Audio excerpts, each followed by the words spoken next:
Comment choisir son matériel de bivouac en bikepacking? C'est la question qu'on va se poser et à laquelle je vais répondre dans cette vidéo. Alors cette vidéo elle va se découper en 3 parties plus un bonus. La première partie, on va parler de l'abri, donc tente ou autre. Deuxième partie, on va parler du matelas et dans la dernière partie, on va parler des duvets et dans la toute dernière partie en bonus, je vais te donner plein de petites astuces en vrac, enfin plein. 2-3 petites astuces en vrac. J'ai fait pas loin de 100 nuits en bivouac depuis que je fais du trekking, depuis que je fais du bikepacking. J'ai commencé par du matériel vraiment pas du tout adapté. RIP la tente 2 secondes quand j'ai voulu bivouaquer à 3000 mètres d'altitude. C'était pas l'idéal. Et aujourd'hui, je peux vous dire que je suis quasiment arrivé au matériel de bivouac le plus léger, le plus compact et le plus adapté à ma pratique du bikepacking. Si ce qui t'intéresse, c'est d'avoir des références de matelas, de tentes ou alors de duvet, eh bien malheureusement c'est pas la bonne vidéo, mais j'ai pensé à vous et j'ai prévu de tourner une autre vidéo où je vais vraiment t'expliquer tout mon matériel de bivouac, donc tente, duvet et matelas que je vais emmener pour cet été et surtout pour mon futur tour d'Europe en 2025. On va passer sans plus attendre à la première partie qui est comment choisir son abri. Alors il existe plein de solutions pour s'abriter, je ne vais pas vous faire la liste parce que c'est pas du tout le sujet, mais ce qui nous intéresse c'est une des caractéristiques de tous ces abris qui est simple ou double paroi. Alors comme son nom l'indique, le monoparoi ou simple paroi, eh bien ça va être une tente ou un abri où vous n'aurez qu'une couche. Je pense notamment aux tarpes par exemple, qui n'ont qu'une bâche, contrairement aux doubles parois qui, comme son nom l'indique là encore, ont deux couches, ont deux parois. Une qui est imperméable, qui vous abrite vraiment des conditions extérieures, et une de... Putain de merde, j'ai eu peur de ouf! Tu m'as fait flipper de fou. Sache-le. Je croyais que tu tenais, ça faisait un moment que tu tenais et tu m'as fait flipper. Oh là là. Bref, on reprend. Donc il va y avoir souvent une paroi pour s'abriter des conditions extérieures et une autre pour s'abriter des moustiques et pour éviter la condensation. L'avantage de la monoparoi, c'est que c'est plus léger, c'est plus compact, c'est en général moins cher, mais le gros inconvénient, c'est qu'il y a plus de condensation.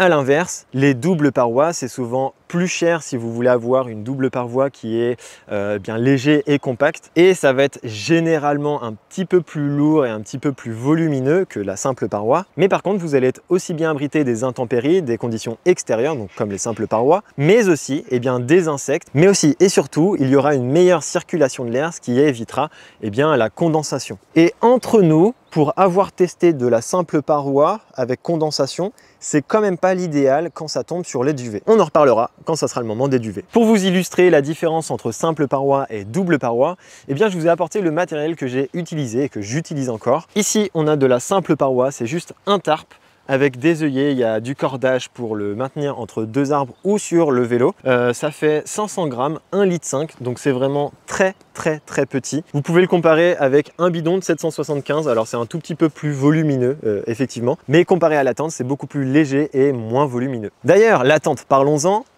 voilà, ça ressemble à ça. Il n'y a quand même pas photo niveau volume et surtout niveau poids. Alors celle-ci, elle m'a coûté 500 € quasiment, alors que là on est à 70 €. Elle fait 1,3 kg contre 500 grammes et elle doit faire à peu près 3-4 litres contre 1,5 litre. Donc vous voyez la grosse différence. Par contre, pour rien au monde, je changerai de tente parce que ici, double paroi, meilleure circulation d'air, c'est beaucoup mieux. Simple paroi, condensation, c'est aussi un tout petit peu plus long à monter. Mais bon, après, une fois qu'on a l'habitude, en 5-6 minutes, c'est monté, en 7-8 minutes, c'est démonté. Là, on est globalement sur les mêmes temps de montage et de démontage. Cette tente-là, on va en parler un petit peu plus en détail dans l'autre vidéo qui vous explique mon matériel de bivouac. On va passer à présent au deuxième point qui est le matelas. Alors, le matelas, pourquoi c'est important? Parce que ça va vous isoler du sol, de l'humidité du sol, mais aussi du froid qui remonte par le sol. Là encore, quand on essaye de trouver un nouveau matelas gonflable, on ne sait pas trop quelles caractéristiques regarder pour savoir si c'est un bon ou un moins bon matelas, ou du moins un matelas qui est adapté à nos besoins. La seule caractéristique qui va nous intéresser en plus du poids et du volume, eh bien c'est la air value. La air value d'un matelas, pour faire simple, eh bien c'est sa capacité d'isolation. Pour vous donner une idée, les fabricants ont mis en place une sorte d'échelle dans laquelle vous pouvez vous y retrouver. En fonction de la air value, eh bien vous allez pouvoir choisir votre matelas, surtout en fonction de vos besoins. Entre 0 et 1,9 de air value, on va être plutôt sur un matelas qui est destiné à un temps estival ou un temps chaud et sec. C'est par exemple le cas du matelas que j'ai emporté cet été pendant mon grand périple dans le sud de la France. Il avait une air value de 1,2, ce qui était largement suffisant. Je m'en suis pas du tout plaint parce que j'étais dans une condition estivale. Ensuite, entre 2 et 3 de air value, on va être plutôt sur un matelas qui est destiné à 3 saisons, donc du printemps à l'automne. Ensuite, pour un matelas qui a une air value de 3 à 4,5, eh bien on va être plutôt sur un matelas qui est destiné à toutes les saisons, sauf les froids extrêmes. Et enfin, au-delà de 4,5, on va être sur un matelas qui va être destiné à des froids extrêmes, donc on va être sur des températures négatives, voire vraiment très négatives, par exemple du moins 20 degrés, voire moins 50, moins 60 degrés. Évidemment, plus la air value de votre matelas va être grande, et bien plus le prix va être élevé. Et bien sûr, plus votre matelas aura une air value assez faible, et moins il sera cher. Alors attention, parce qu'il n'y a pas que la air value à prendre en compte dans la technicité d'un matelas, il y a aussi sa compacité et aussi sa légèreté. Donc pour faire simple, un matelas qui est léger, compact et avec une grosse air value, ça va être très cher. Et à l'inverse, un matelas qui va avoir une air value assez faible, un poids assez élevé et un volume assez élevé, eh bien là on va être sur un prix qui va être plutôt abordable. Pour vous donner une idée, le matelas que j'ai utilisé, le matelas de Decathlon, il m'a coûté 50 €. Je crois que maintenant il vaut à peu près 55-60 €, ce qui est largement abordable. Mon nouveau matelas que j'ai et que je vais vous présenter dans la prochaine vidéo, on est aux alentours de 200-250, mais par contre je vais pouvoir aller dans des conditions extrêmes. Donc c'est pas du tout pour le même usage. Gardez bien à l'esprit qu'il faut que ce soit adapté à votre conditions et vos besoins. On va terminer cette section de comment choisir son matériel de bivouac en bikepacking par le duvet. Le duvet, c'est à mon sens l'item qui a le plus de caractéristiques à prendre en compte lorsqu'on va devoir choisir son futur duvet. Une petite chose importante à savoir, c'est pas parce que vous avez un excellent duvet que vous allez bien dormir, et c'est pas parce que vous avez un excellent matelas que vous allez bien dormir. Ce qui fait que vous allez bien dormir, c'est vraiment l'association entre votre matelas et votre duvet. Et oui, si vous avez un duvet qui va jusqu'à 0 degré, mais un matelas avec une air value un peu toute pétée de 1 par exemple, vous n'allez pas pouvoir dormir dans des températures négatives. Et à l'inverse, si vous avez un matelas avec une air value monstrueuse de, je sais pas, 6, mais un duvet qui a une température confort de 15 degrés, là c'est pareil, vous n'allez pas pouvoir dormir dans des conditions de froid extrême. Donc c'est vraiment l'association des deux qui va faire que vous allez bien dormir. Bref, la première caractéristique à savoir dans un duvet, c'est le rembourrage. Il existe deux types de rembourrage, le rembourrage à plume et le rembourrage synthétique. Le premier, rembourrage à plume, il y a deux types de plumes, la plume d'oie et la plume de canard. La plume d'oie par rapport à la plume de canard, c'est elle qui aura la meilleure isolation, la meilleure légèreté et la meilleure compacité. Mais évidemment, la plume d'oie, si elle a toutes ces caractéristiques, elle sera beaucoup plus chère que de la plume de canard. Et enfin, je vais parler du rembourrage synthétique. Le rembourrage synthétique, il est souvent plus volumineux, moins compact, mais aussi plus abordable, moins cher que les duvets en plume d'oie ou de canard. Et là, vous allez me dire, mais pourquoi prendre un duvet en synthétique s'il y a tout plein de contraintes? Comme je l'ai dit, c'est déjà moins cher, mais aussi le duvet synthétique, il résiste beaucoup mieux à l'humidité et donc à la condensation. Donc si je pouvais vous donner un conseil, si vous souhaitez avoir un abri en simple paroi et limiter la compacité et le poids, vous pouvez choisir un duvet en synthétique. Et à l'inverse, je ne vous conseille pas de prendre un sac de couchage en rembourrage à plume avec une simple paroi, parce que si jamais vous avez de la condensation et que votre duvet est mouillé, vous n'allez pas passer une bonne nuit et je sais de quoi je parle. Ensuite, une deuxième caractéristique, et c'est la plus simple à comprendre, c'est la température confort et la température limite. Souvent, quand vous allez choisir un sac de couchage, quand vous allez regarder sur des sites internet, il va y avoir 2 voire 3 températures qui sont indiquées. La température confort, c'est la température qui, comme son nom l'indique, va être le plus confortable pour vous, pour dormir sans que vous ayez de sensation de froid. La température limite, c'est la température où vous allez être vraiment juste, vous allez commencer à frissonner, à avoir froid, vous allez